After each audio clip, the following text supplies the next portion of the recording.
I've started recording. Hope my slide is visible.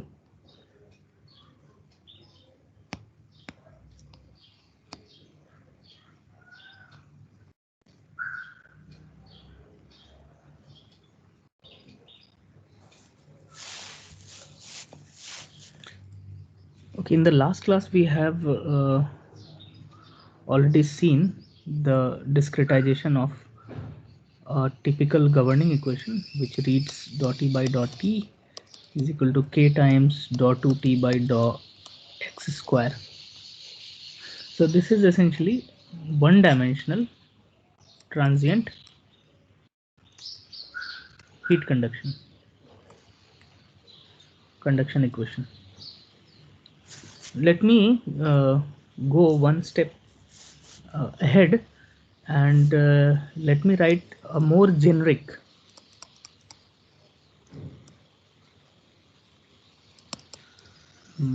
discretization equation, which is two-dimensional transient heat conduction equation, probably on 2D plate. And we will also in subsequent lectures we will also uh, do a scratch coding to get the solution for this type of governing equations as well. We'll see in later lectures. So this governing equation in a two-dimensional heated plate, if one of the sides may be subjected to some temperature 100 degrees C, others are 0 degrees C, 0 degrees C, and the rest of the nodes are also at 0 degrees C initially, and we want things to get involved with time and space. So the governing equation which reads this two-dimensional transient heat conduction is the following: dot e by dot e. Obviously this t is no more a function of only x and t, rather x comma y comma t, okay,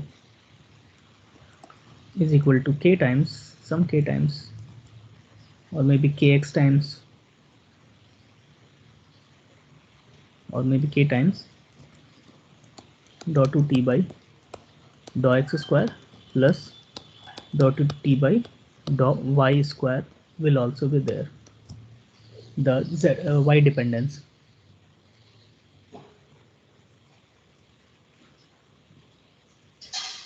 Okay, now you have one more variable. So we have time we are going to denote with n subscript, superscript rather. Space, as x space I am going to denote it with I subscript, and y also I will denote with j subscript. This is how we are going to denote our notations. So when I discretize my left hand side equation, first order of accurate in time, and the scheme I would start with is forward in time,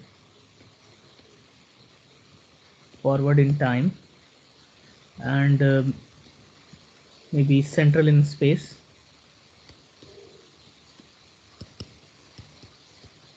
in both x and y.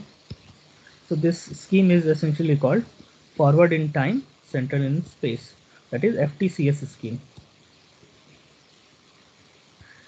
You will see in down the line or in the lectures, there are several schemes that will come up to discretize these sort of governing equation. Also this is a parabolic. This falls under parabolic. If you do the algebra properly, you will get that this is parabolic in nature, parabolic equation. So These equations can be discretized under FTCS scheme, forward in time, central in space. You may come across schemes such as forward in time, forward in space, forward in time, backward in space, backward in time, central in space, all sorts of schemes you may come across. But this is more widely used, forward in time and central in space. Forward in time means you have to go time uh, forward in time, uh, such as you have to write it t. So now you have the subscript notation. You should write in this way: ti comma j superscript n. So this t n I comma j would uh, point out the variable, the dependent variable at nth time step, at ith spatial node, and at jth I comma j spatial nodes. Okay. Now we have to go to forward in time. So in forward in time, I should write, discretize my slope as t n plus 1 minus tn, but at same I comma jth location. Okay, so let me go this way.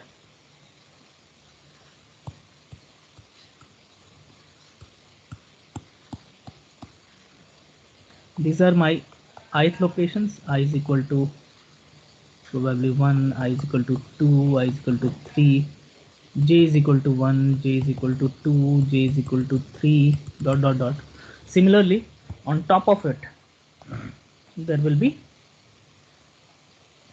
on top of it, there will be another spatial grid on top of it only, but the time. So this is at nth time step, and this is at n plus 1th time step. Okay, so this blue grid is essentially on the same grids, on the same spatial grids, but the time it would denote is the next time step, and this is what it is written: n plus 1 at the same I plus j location. So let's suppose this is my location. So I am estimating my variable, dependent variable t I comma j at nth time step. So at the next time step, it would be here, somewhere here, and this would denote as t n plus 1 next time step at same I comma j. Okay, virtually it is at same location, but since we have to evolve with time also, so we need to specify it with some other grid structure, but essentially it is the same grid structure that is overimposed on the previous grid structure. But just to make sure that your time is also evolving, so I'm going to denote it with another grid structure. Okay, so this minus this divided by the time step, the time step that is involved with delta t, let's suppose. So delta t, and this is order of accuracy is delta t, so let's suppose.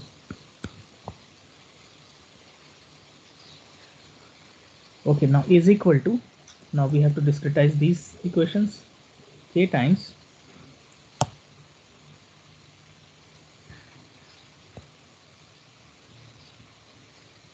so the first spatial configuration, the double differential, we have already seen that dou 2t by dou x square can be written as t I plus 1 minus 2ti plus ti minus 1, this is central in space, divided by delta x square.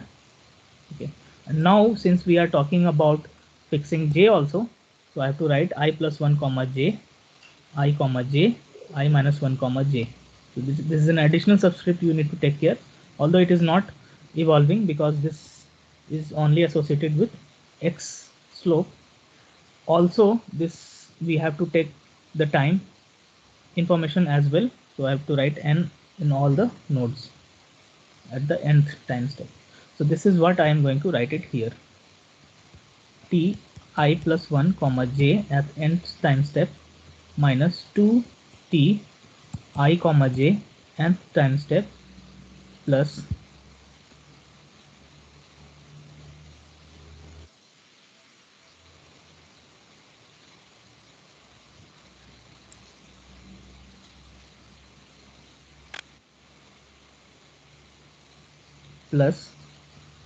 t I minus 1 comma jth node at nth time step divided by delta x square, and order of accuracy comes out to be order of delta x square. Okay plus sir हाँ sir वो tell middle term जो है वो -2 वाला, हाँ हाँ ये कहाँ से आया? सर उसमें नहीं सर, वो उसमें जो -2 टी रेस टू आई आई आएगा ना, सिर्फ वहाँ पे आई जे दोनों थोड़ी आएगा सर। आई जे दोनों आएगा ना, क्यों क्यों आएगा? क्योंकि अब हमारा जो ग्रिड पॉइंट है केवल एक्स डिपेंडेंट नहीं है ना। सी केवल अगर एक्स डिपेंडेंट होता तो केवल मेरा आई सबस्क्रिप्ट आता। सी अगर मेरा केवल वन डायमेंशनल हम केस लेते, ठीक है, तो इसमें वाई कोऑर्डिनेट है ही नहीं, ठीक है। वाई कोऑर्डिनेट के अलावा क्या है, एक सुपर इम्पोज कोऑर्डिनेट है जो nth टाइम स्टेप वाला कोऑर्डिनेट है, वो अलग चलेगा, ठीक है। But special coordinate is only X और only I I I M हमारा चल रहा है। तो इसमें हम क्या करेंगे, तो डू यू रिमेंबर, तो T I plus 1 forward in time minus 2 T I plus T I minus 1 divided by delta X square, ऐसे करते थे। पर अब हमारा यस सर। जो हाँ टाइम जो हमारा टेम्परेचर का इन्फॉर्मेशन है, अब हमें y को भी एकोमोडेट करना है क्योंकि मेरा 2 डायमेंशनल स्पेस आ गया, ठीक है। अब मेरा j इन्फॉर्मेशन भी रहना चाहिए उस जगह उस लोकेशन का, तो i के साथ साथ मुझे j भी रखना पड़ेगा हर में, ठीक है। और अब हम दिखाएंगे जब हम y में हम अगर आगे बढ़ेंगे तो हम देखेंगे, हम उल्टा देखेंगे। हम क्या देखेंगे, i तो मेरा फिक्स है क्योंकि i मेरा बढ़ नहीं रहा है, लेकिन मेरा अब j बढ़ेगा, टी आई जे प्लस 1 हो जाएगा माइनस, यहाँ पे 2 आई जे तो रहेगा ही, plus T I J minus 1। Basically मेरा अब मेरा y में इंक्रीमेंट हुआ, मतलब y स्लोप देख रहे हैं तो x मेरा फिक्स था। अच्छा, और सभी में मेरा टाइम जो है फिक्स रहेगा एक ही टाइम स्टेप पे, क्योंकि हम टाइम में हम मूव नहीं कर रहे हैं, डिस्क्रिटाइजेशन टाइम में नहीं हो रहा, ठीक है। डिवाइडेड बाय यहाँ पे वाई स्क्वायर हो जाएगा, ये चीज़ हम यहाँ पे लिख देंगे, ठीक है। यहाँ पे हमारा मान लो ब्रैकेट अभी हटा देते हैं थोड़ी देर के लिए, तो प्लस टी आई जो का त्यो रहेगा जे प्लस 1, हम वाई में हम जंप किए, वाई में आगे गए उसी टाइम स्टेप पे, प्लस 2 टी आई कॉमा जे, ये कॉमन रहेगा दोनों में, सॉरी माइनस रहेगा यहाँ पे, आई एम सॉरी,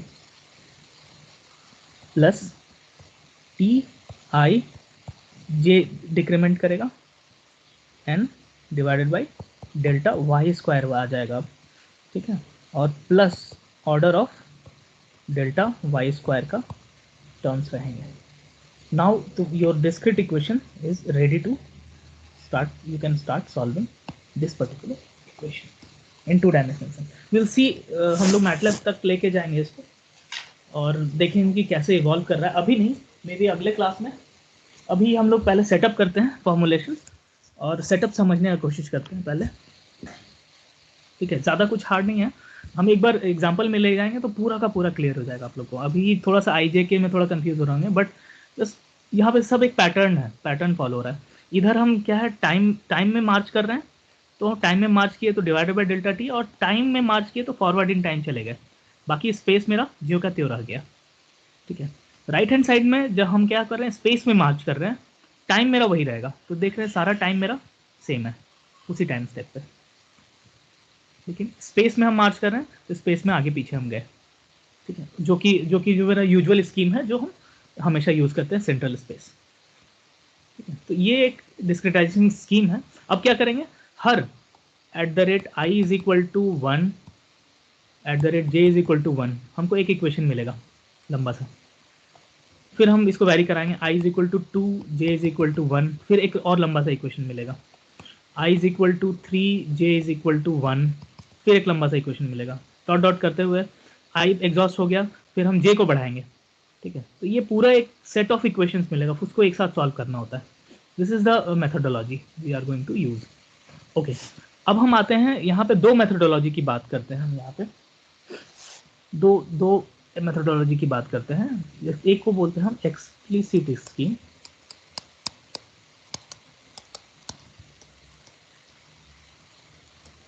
और एक होता है implicit scheme.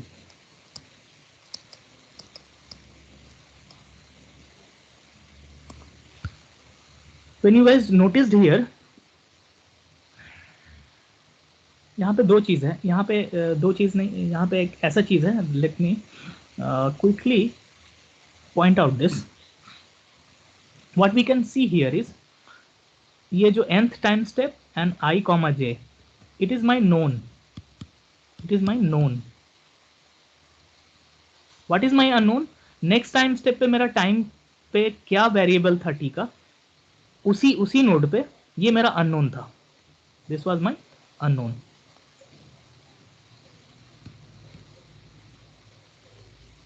But again if I look closely, all these things previous time step पे सारे नोड्स पे मेरे वैल्यूज नोन होंगे, या फिर एटलीस्ट बाउंड्री कंडीशन से प्रोपोगेट करेंगे। ये सारे वैल्यूज मेरे नोन थे, मतलब एसेंशियली ये सारे वैल्यूज मेरे नोन है, इधर बाई बाउंड्री कंडीशन और बाई इनिशियल कंडीशन, ठीक है। ऑल दीज वैल्यूज जो मैंने ग्रीन से किया है, ठीक है, जो मैंने पर्पल से किया है, जो मैंने पर्पल से किया है, ये वाला जो है ये अननोन है।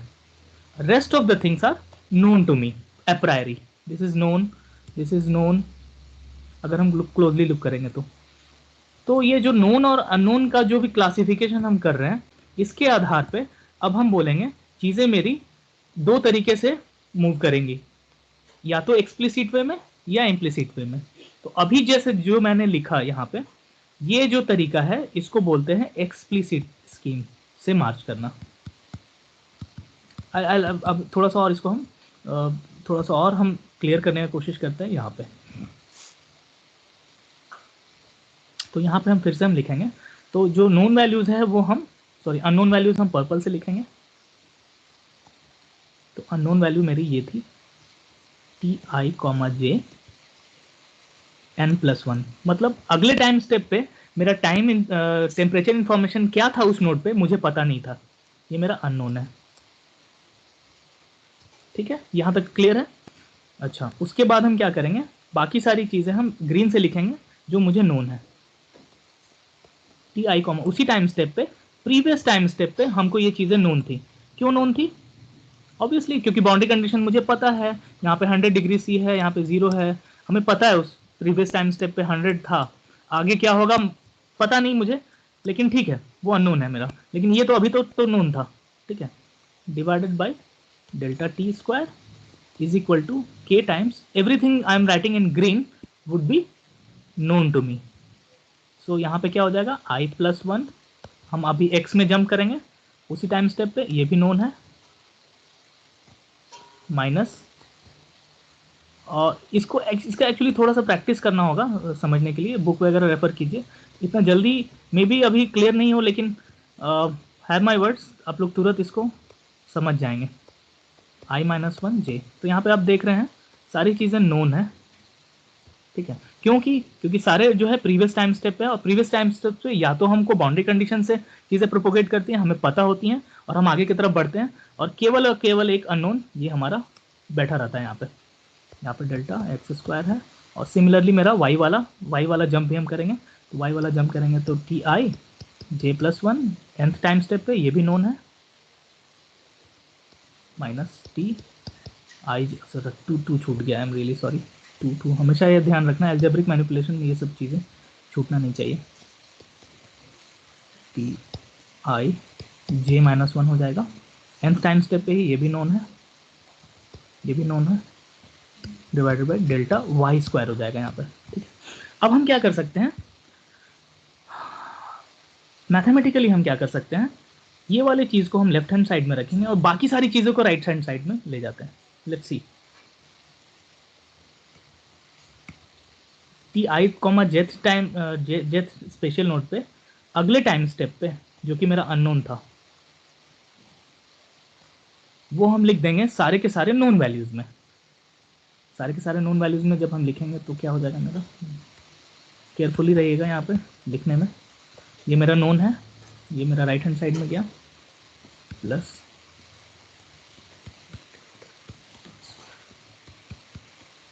एक्स स्क्वायर, ये सारा का सारा नोन रहेगा। और बहुत बड़ा इम्प्लीकेशन रहेगा इसका सॉल्यूशन प्रोसीजर में।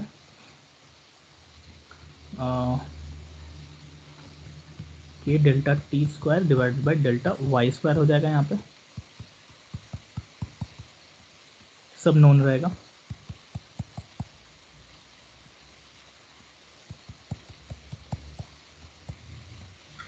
राइट, तो हम देख रहे हैं कि एक अननोन वैल्यू मुझे चाहिए और बाकी सारे नोन वैल्यूज हैं, तो इसको हम आराम से आइटरेशन के थ्रू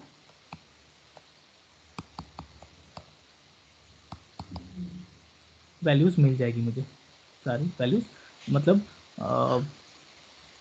स्पेस एंड टाइम में, space and time I can get all the values at all the nodes. See, one second. So अगर हम बात करें t1,1 at first time step, वो भी मिल जाएगा। t1,2 सेकंड टाइम स्टेप, सो 1,1 first time step पे तो मुझे नोन है एक्चुअली, तो ये हटा देते हैं। सेकंड टाइम स्टेप पे मुझे चाहिए, वो मुझे प्रोपोगेट करके मिल जाएगा क्योंकि मुझे प्रीवियस टाइम स्टेप्स पे सारे नोड्स पे वैल्यूज पता थी। वहाँ से हम धीरे धीरे मार्च करना शुरू करेंगे। तो इन अ वे हम explicitly we are going to seek the value of unknown explicitly. That is the keyword, explicitly. We can get the values, and this is how the explicit scheme works. But the problem here with explicit scheme is lies between this particular number or this particular number. If delta x and delta y are same, then you could see over here that k delta t square divided by delta x square और k delta, अभी यहाँ implicit नहीं की बात नहीं कर रहे हैं, एक्सप्लिसिट की ही बात कर रहे हैं अभी, ठीक है। k delta t square by delta y square, this particular number is called our diffusion number, diffusion number, and diffusion number is denoted with d. So d is equal to k delta t square by delta x square. तो हम ये देख रहे हैं ये system property k में भी thermal conductivity और सम कांस्टेंट वहाँ पे डिपेंड कर रहा है, प्लस डेल्टा टी हम कितना टाइम स्टेप चूज कर रहे हैं, कितना बड़ा टाइम स्टेप चूज कर रहे हैं या कितना छोटा टाइम स्टेप चूज कर रहे हैं टाइम में और स्पेस में, ठीक है। डेल्टा एक्स और डेल्टा टी क्या चूज कर रहे हैं उस पे ये डिपेंड कर रहा है मेरा डिफ्यूजन नंबर। ओके, अब there are certain researchers who has found out that this diffusion number should be less than equal to half in order to get the stable solution. अब ये कहाँ से आया है, ये मैथमेटिकली आता है, इसकी बात हम नेक्स्ट चैप्टर में करेंगे। अभी अभी यहाँ पे हम इसकी बात नहीं करेंगे क्योंकि यहाँ पे थोड़ा मैथमेटिकली रिग्रेस हो जाएगा। बट अभी यहाँ पे इतना समझिए कि डिफ्यूजन नंबर अगर मेरा हाफ के से कम रखते हैं, हम टाइम स्टेप ऐसा चूज करते हैं, मतलब हम ग्रिड जो हम तोड़ रहे हैं ऐसे ऐसे और बोल रहे हैं कि ये जो ग्रिड साइज है डेल्टा एक्स वो 0.002 और टाइम में हम जो है 0.2 डिस्क्रिटाइज किए डेल्टा टी और डेल्टा एक्स, और मेरा लेट्स सपोज मेरा thermal conductivity is 1 in some appropriate unit. तो डिफ्यूजन नंबर जब हम निकालने की कोशिश करते हैं तो हम बोलते हैं 1 times 0.2 square divided by 0.002 square. तो ये हम देखते हैं ये एक्चुअली में 0.5 से कम आता है। तो it's a good way in order to ensure that the system is stable और आपको प्रॉपर सोल्यूशन मिल जाए एक्सप्लिसिटली। ठीक है। यदि, बट हाउएवर, हमेशा ऐसा नहीं होता है, क्योंकि कभी कभार आपका जो टाइम स्टेप है लार्ज हो जाता है, या फिर कभी कभार डेल्टा एक्स आप गलती से ज़्यादा चूज कर लेते हैं, या आप वाइजली सेट नहीं कर पाते हैं, या इसका जो के है इतना ज़्यादा हाई होता है कि इसका डिफ्यूजन नंबर जो है 0.5 से बड़ा ज़्यादा हो जाता है, उस केस में आपको सॉल्यूशन नहीं मिल पाता है। तो यहाँ पे हम देख रहे हैं क्या, कि चीज़ें कंडीशनली स्टेबल हो रही हैं, कंडीशनली स्टेबल रह रही हैं, मतलब हमेशा सॉल्यूशन की तरफ आप नहीं जा पाते हैं अनलेस आप इंश्योर करें कि डिफ्यूजन नंबर 0.5 से लेस देन है। ठीक है, तो एक्सप्लिसिट स्कीम में हमें एक एक्स्ट्रा केयर रखना पड़ता है कि हमें डिफ्यूजन नंबर लेस देन 0.5 रखना पड़ता है, so that it is conditionally stable और मेरा सोल्यूशन आराम से निकल पाए। अदरवाइज मेरा सोल्यूशन नहीं निकल पाता। ये भी हम लोग मैटलैब में करके देखेंगे कि क्यों नहीं निकल पाता है, क्या दिक्कत आता है, ये हम लोग करके देखेंगे। अब बात करते हैं हम लोग इम्प्लिसिट स्कीम की। इम्प्लिसिट स्कीम भी देख लेते हैं यहाँ पे। अच्छा, इम्प्लिसिट स्कीम में अभी क्या, एक्सप्लिसिट में हम क्या किए, एवरीथिंग अननोन में हम लिखे और नोन से हम निकालने का कोशिश किए। यहाँ पे थोड़ा सा उल्टा रखते हैं, यहाँ पे हम क्या करते हैं, अगेन हम पर्पल एक लेते हैं जो कि मेरा अननोन रहेगा। तो अननोन मेरा है, सेम इक्वेशन लेंगे हम, T I comma J n+1। ठीक है, ये मेरा अननोन है और मेरा नोन जो है हम ग्रीन से रखेंगे as usual, T I comma J N time step पे डिवाइडेड बाई डेल्टा टी। ठीक है, यह ध्यान देना है, ये मेरा इम्प्लिसिट स्कीम है, इम्प्लिसिट स्कीम है। इम्प्लिसिट स्कीम में फिर हम क्या करेंगे, हम डिस्क्राइब करने का एक तरीका है। सो ये फॉरवर्ड इन टाइम हम चले गए, पर गलती से नहीं बोलेंगे, एक सीम है, ये एक तरीका है। मैंने क्या किया, मैंने अननोन में ही डिस्क्रिटाइजेशन शुरू कर दिया इधर, T I +1 comma J at n+1 time step, मतलब ये अननोन वाले टाइम स्टेप पे मैंने डिस्क्रिटाइजेशन किया, मैंने ऐसे कर दिया। ठीक है, क्योंकि ये एक दूसरा स्कीम की तरफ फॉल कर जाता है, बट इसका एक अपना पॉजिटिवनेस है, इसका एक अपना एडवांटेज है, वो हम देखते हैं क्या एडवांटेज है। पर अभी देख लेते हैं कि अभी अभी क्या कर रहे हैं। ठीक है, मैंने गलती से नहीं किया, मैंने जानबूझ के किया, और ये एक तरीका है करने का। ठीक है, मैंने अननोन टाइम स्टेप पे ही टी आई +1 पे ही गया, लेकिन मैं अननोन ही रखा यहाँ पे। ठीक है, नोन नहीं रखा, मतलब अगले टाइम स्टेप पे क्या होता वो मैं यहाँ रख रहा हूँ फॉर्मूला में। ठीक है, ये तरीका है डिस्क्रिटाइज करने का, और कुछ नहीं है। टी आई -1 कॉमा जे, ये भी अननोन रहेगा मेरा, divided by delta X square plus T, अब हम एक्स में डिस्क्रिटाइज कर दिया, वाई में डिस्क्रिटाइज करते हैं, तो टी आई कॉमा जे+1, ये भी अननोन में हम रखेंगे, अभी हम सब पर्पल कर रहे हैं, -2t(i, j n+1), अननोन है, ये सारा अननोन है, सब अननोन है, सब अननोन है।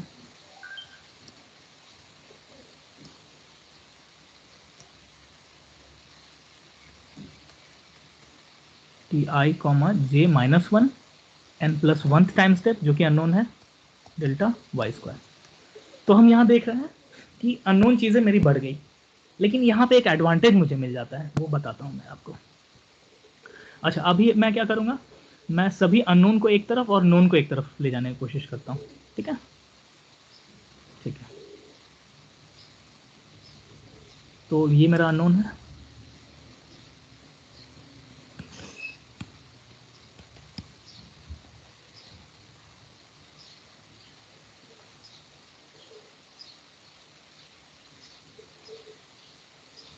वन सेकेंड, थोड़ा सा यहाँ पे इसका क्या करना होगा मुझे। अच्छा, फॉर द टाइम बिंग अभी क्या करते हैं ना, for the simplicity of this scheme, अभी वाई वाले टर्म को अभी थोड़ी देर के लिए हटा देते हैं, मान लेते हैं वाई वाला टर्म नहीं था, लेट्स सपोज। ठीक है, अभी हटा देते हैं क्योंकि मेरा चीज़ें टफ हो जाएंगी लिखना। ठीक है, अभी इतना ही था मान लो, ऑल्दो स्कीम इज सेम। ठीक है, ओके, नाउ यहाँ पे हम लोग क्या करेंगे, इसको रीअरेंज करने की कोशिश करते हैं, रीअरेंज करने की कोशिश करते हैं। तो हम यहाँ पे i-1 वाली चीज़ों को पहले लिखते हैं, तो हम ऐसे लिखेंगे i-1 कॉमा j n+1, ठीक है। और यहाँ पे मेरा हो जाएगा k डेल्टा t। अच्छा, यहाँ पे हम एक गलती कर दी है, यहाँ पे एक गलती कर दी है, यहाँ पे स्क्वायर नहीं होगा, आई am really sorry, k delta t होगा केवल, यहाँ पे स्क्वायर नहीं होगा। यहाँ पे हम गलती कर दी है, diffusion number is not k delta t square, rather k delta t divided by delta X square, this is you should remember. यहाँ पे मैंने गलती कर दी, यहाँ स्क्वायर नहीं होता है, ठीक है। स्क्वायर तभी आता है जब मेरा डबल डिफरेंशियल हो, सेकंड ऑर्डर डिफरेंशियल हो, सिंगल स्लोप रहता है तो नहीं आता है, ठीक है। तो वो ध्यान में रखना है बस, but all the conditions are same, ठीक है, वो ध्यान रखना है आपको, ठीक है। यहाँ पे मैंने ऐसे कर दिया divide by delta X square, यहाँ पे एक कंडीशन नंबर निकल के आ रहा है, ठीक है। इसको रीअरेंज करेंगे प्रॉपर तो ऐसा दिखेगा 1 - 2 k डेल्टा टी। अगर प्रॉपरली करेंगे अलजेब्रा तो आ जाएगा आप लोग को T I comma J n+1 plus k delta T divided by delta X square T i+1 comma J n+1, ये सारा अननोन है, is equal to known value रहेगा। अब मेरा नोन वैल्यू में क्या रहेगा, एक ही वैल्यू है मेरा, minus T I comma J N, that's it. So ये लेफ्ट हैंड साइड में एवरीथिंग इज अननोन और ये नोन है। और अब हम एक एक करके सारे ग्रिड पॉइंट पे हम वैल्यूज लिखना सीखेंगे, i इज इक्वल टू 2 पे लिखेंगे, i इज इक्वल टू 3 पे लिखेंगे। जब हम ये लिखेंगे तो ये हमको एक मैट्रिक्स के फॉर्म में दिखने लगेगा। तो यहाँ पे मेरा T2, T3, T4, T5 एक शॉर्ट में दिखने लगेगा, और यहाँ पे हम मुझे एक ट्राई डायगोनल मैट्रिक्स दिखने लगेगा, बाकी सब जीरो रहेगा, ऐसा दिखने लगेगा, ठीक है। ये मैट्रिक्स जो है, let's suppose this matrix is A matrix, this is my B matrix, some value, सब may be from boundary condition से आ रहा होगा, कुछ आ रहा होगा, तो बट अब ये मेरा सोल्यूशन है, Ax is equal to B solve करने पे निकल जा रहा है। यहाँ पे एक एडवांटेज हमें क्या मिलता है, irrespective of any diffusion number you have, irrespective of any diffusion number,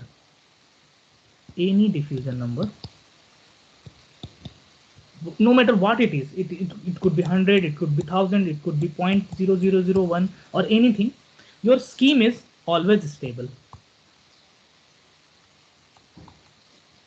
ठीक है। तुम कितना भी डेल्टा एक्स और डेल्टा टी कैसा भी चूज कर लो, no matter what you choose, your scheme, because I have set things in this manner, implicit manner, things are always stable and you will get a solution, you will definitely get a solution out of it.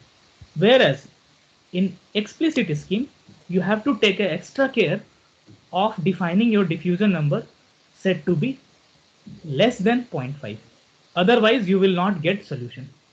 This is the two schemes that are, अब ये schemes इतने important है कि through out this course हम लोग इसी दो चीज़ पे अटके रहेंगे, और हर चीज़ में हम लोग इसकी ही बात करेंगे। हम एक्सप्लिसिट में जाएं सर या फिर इम्प्लिसिट में जाएं, कुछ लोग आप लोग बोलेंगे कि सर एक्सप्लिसिट हमको इजी लग रहा है पर वहाँ पे एक्स्ट्रा केयर रखना पड़ेगा, कुछ लोग बोलेंगे सर इम्प्लिसिट मुझे इजी लग रहा है, फाइन, आप दोनों में से कोई भी स्कीम यूज़ करें आपको सोल्यूशन सेम मिलेगा, पर आपको एक एक्स्ट्रा केयर रखना पड़ेगा अगर एक्सप्लिसिट स्कीम में जाते हैं तो। सो आज के लिए हम लोग इतना ही रखेंगे। नेक्स्ट क्लास में हम एक रियल एग्जांपल शुरू करेंगे क्वेट फ्लो का। क्वेट फ्लो एक फ्लूइड फ्लो सिनारियो है, उसमें क्या होता है कि हमारा फ्लूइड जो है रेस्ट कर रहा होता है टेबल पे, लेट्स सपोज, और ऊपर एक मेरा एक फ्लैट प्लेट है, इन्फाइनाइटली फ्लैट प्लेट है, उसको हम मूव कराना शुरू करते हैं किसी v वेलोसिटी से। तो v वेलोसिटी से मूव कराना शुरू करते हैं तो वेलोसिटी प्रोफाइल किसी भी एक लोकेशन पे मेरा कैसा बनता है वो जानने का कोशिश करेंगे numerically, u as a function of y।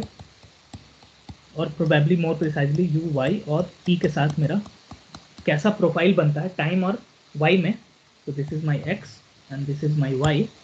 तो U as a function of Y और टी मेरा कैसा प्रोफाइल बनता है वो क्वेट फ्लो के थ्रू जाना जाता है. ठीक है, तो ये हम लोग न्यूमेरिकली हम लोग समझेंगे विथ प्रॉपर. इसका हम लोग दो सॉल्यूशन देखेंगे, एक एनालिटिकल सॉल्यूशन भी देखेंगे जो हाथ से हम लोग सॉल्व करेंगे पहला. दूसरा न्यूमेरिकल सॉल्यूशन भी देखेंगे जो कि हम लोग मैटलैब से सॉल्व करेंगे या फिर ऑक्टेव से या फिर ऑक्टेव.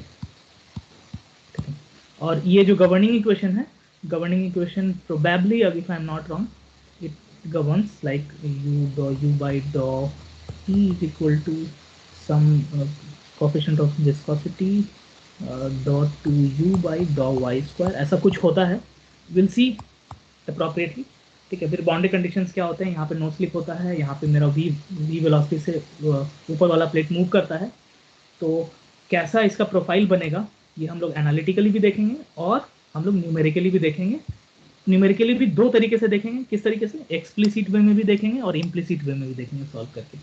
और हम लोग लाइन बाय लाइन कोड करेंगे और हम लोग फिर इस बेंचमार्क प्रॉब्लम को साइड बाय साइड चलाते चलेंगे पूरे कोर्स में. ठीक है, एनी डाउट सो फार?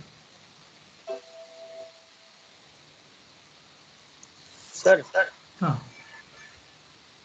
सर ये डिफ्यूजन नंबर है सर, वो फिजिकली कैसे इफेक्ट करता है इसको? हाँ, ये डिफ्यूजन नंबर जो है, गुड. तो यहाँ पे मतलब अगर सर हम ऐसा कह सकते हैं कि बोलो. जितना डेल्टा टी और डेल्टा एक्स जितना मतलब छोटा रहता है वो उतना ज्यादा एक्यूरेट होता है, ऐसा कह सकते हैं उसको, फिर इसीलिए डिफ्यूजन नंबर 0.5 से कम लेना जरूरी है एक्सप्लिसिटली. तो अच्छा, नहीं, तो एक रिसर्चर्स थे, उनका नाम था वॉन न्यूमॉन. उन्होंने सबसे पहले ये दिखाया कि जो स्टेबिलिटी है किसी भी इक्वेशन का, जो स्टेबिलिटी है वो एक सर्टेन मैथमेटिकल वे से लाया जाता है. वो हम लोग अगले चैप्टर में देखेंगे, अभी हम लोग नहीं देखेंगे, नहीं तो कंफ्यूज कर जाएंगे. अभी उतना डिटेल में अभी नहीं जानेंगे. अभी हम लोग बस स्कीम लगा के हम लोग प्रोपोगेट करना शुरू करेंगे, हम लोग सोल्यूशन देखना शुरू करेंगे. पर मान के ये चलेंगे कि डिफ्यूजन नंबर एक पैरामीटर है. ठीक है, जो डिपेंड कर रहा है तुम्हारे डेल्टा टी और डेल्टा वाई या फिर delta X square, delta T और तुम्हारा जो सिस्टम का जो पैरामीटर है, rather it could be thermal diffusivity और काइनेमेटिक विस्कोसिटी इन क्वेट फ्लो. यहाँ पे जैसे यहाँ पे काइनेमेटिक विस्कोसिटी आ गया, तो वो डिपेंड करेगा सिस्टम पैरामीटर पे. तो वो इस तरीके से डिपेंड करता है कि जब तुम्हारा डिफ्यूजन नंबर 0.5 से ज़्यादा होता है तो मेरा जो स्टेबिलिटी है, सो स्टेबिलिटी हम लोग कैसे देखते हैं, एसेंशियली हम क्या करते हैं कि सॉल्यूशन सी स्टेबिलिटी. अब थोड़ा सा अगर तुम पूछ रहे हो तो maybe I let you know. So let suppose I have one solution. Let suppose I have a flowing river. ठीक है, इसमें क्या करते हैं हम लोग, एक पर्टर्बेशन ऐड करते हैं. इसमें हम लोग एक स्लाइट पर्टर्बेशन ऐड करते हैं, स्लाइट पर्टर्बेशन. अब इस पर्टर्बेशन को टाइम और स्पेस में हम इवॉल्व होने छोड़ देते हैं. सो मेरा बेस फ्लो था, उसमें हम एक पर्टर्बेशन ऐड किए यू डैश. सो यू में हम यू डैश ऐड किए और फिर हम इसका गवर्निंग डायनेमिक्स देखते हैं कि ये जो पर्टर्बेशन है ये ऐसे ऐसे हो जा रहा है, ये आगे जाके डैम्प कर जा रहा है. ठीक है, तो ये सारी चीज़ें हम मैथमेटिकली देखते हैं in terms of getting the amplitude ratio देखते हैं किसका, final amplitude divided by initial amplitude. और उसका जो मॉड है हम देखते हैं, अगर ग्रेटर देन इक्वल टू 1 है, मतलब 1 से ज़्यादा हो रहा है, तो मतलब मेरा सिस्टम ग्रो कर जा रहा है और अनबाउंडेडली बढ़ता जा रहा है और सिस्टम अनस्टेबल है. तो वहाँ से कहीं ना कहीं वहाँ से ये चीज़ें, ये कंडीशन निकल के आता है, ये वाला चीज़ रखने से निकल के आता है कि डिफ्यूजन नंबर अगर लेस देन 0.5 है, समहाउ निकल के आ जाता है कि 0.5 से कम हो तो मेरा चीज़ें स्टेबल रहती हैं, क्योंकि मेरा amplitude ratio final by initial जो है वो मेरा 1 से ज़्यादा नहीं रहता है. ठीक है, तो वहां से कहीं ना कहीं कनेक्ट होता है, पर अभी हम क्लियरली भी नहीं बता पाएंगे क्योंकि फिर उसके मैथ्स में जाना पड़ेगा, जो कि हम लोग एक नए चैप्टर के लिए हम लोग रिजर्व रखते हैं उसको, ठीक है, वो उसमें देखेंगे हम लोग, अभी फिलहाल हम लोग नहीं देखेंगे। पर अभी फिलहाल इतना ही जानेंगे कि डिफ्यूजन नंबर जो होता है ये एक पैरामीटर होता है जो गवर्न करता है मेरा स्टेबिलिटी को, और हम कोशिश करेंगे कि डिफ्यूजन नंबर 0.5 से कम रहे और चीज़ें सब कुछ सोल्यूशन मिल जाए, और अभी हम लोग उतना ही में खुश रहेंगे फिलहाल, ठीक है। हालांकि इम्प्लिसिट स्कीम के लिए भी वो भी ज़रूरत नहीं है, कुछ भी डिफ्यूजन नंबर को, ये चीज़ अच्छा है कि इसमें कुछ भी डिफ्यूजन नंबर को तुमको सोल्यूशन मिलता ही मिलता है, ठीक है, क्योंकि ये इस तरीके से हम डिस्क्रिटाइज करते हैं, दैट्स इट, इसका और कोई एक्सप्लेनेशन नहीं है, यही है, ठीक है। Anything else?